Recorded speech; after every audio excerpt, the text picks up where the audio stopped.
Bonjour madame. Bonjour. Donc voilà, aujourd'hui, 2 ans après l'entrée en vigueur de la loi NOTRe, comment ça se passe pour vous?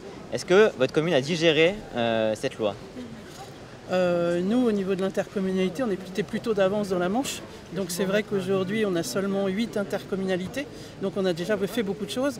Moi, mon regret aujourd'hui, c'est peut-être de ne pas avoir démarré par les communes pour avoir et éviter aujourd'hui de faire des changements réguliers tous les 2 ou 3 ans ou tous les ans en changeant les frontières un petit peu de nos communes et de nos intercommunalités. Voilà, il y avait vraiment un projet qui était proposé par la préfecture, mais qui ne nous convenait pas du tout, du fait des compétences qu'on perdait et de celles qu'on récupérait.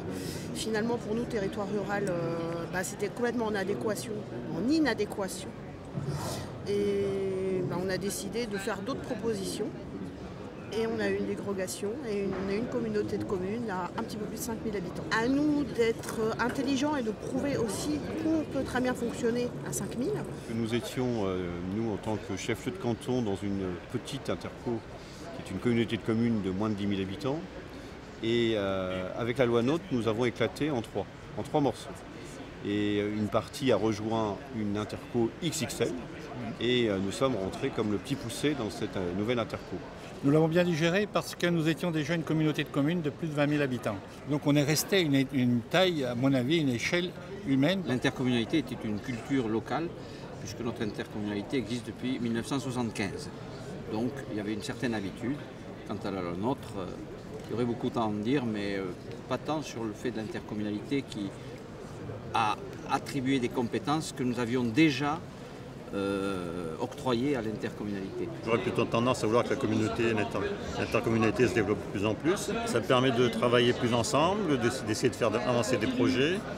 Bon, par exemple, on a mis en place une foire bio, donc on a pu obtenir des subventions de la communauté de communes pour la faire démarrer, des choses comme ça. Je suis plutôt favorable à l'intercommunalité. Je suis favorable puisque aujourd'hui nous avons des grands challenges à relever. On le voit, le climat, c'est quelque chose qui nous importe énormément. L'urbanisme, ça c'est une question, je crois, qui revient traditionnellement. Et puis d'autres questions, le traitement des déchets, la qualité de l'eau. Ça veut dire que quand on est isolé, on n'est pas capable de traiter ces grandes problématiques. Moi je suis pour des grosses intercos qui exercent des compétences un peu stratégiques. Et en même temps, je suis pour des communes nouvelles qui, au sein de cette interco, regagnent en puissance, regagnent en compétences également et en moyens. Une intercommunalité, ça peut aspirer aussi les communes et leur permettre de jouer un rôle important finalement, dès lors qu'elles sont reconnues pour l'exercice de proximité qui doit rester le leur. Il y a des compétences que vous voudriez, vous, en tant que maire, récupérer aujourd'hui ou pas du tout? Aucune.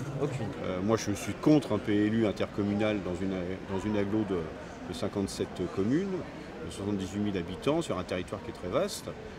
Pour moi, le PLU, c'est l'expression de la souveraineté, de la maîtrise du territoire, et donc ça doit rester aux communes. Quand on me dit que les communes ne peuvent pas avoir de PLU parce qu'elles sont trop petites, en effet, les communes sont trop petites.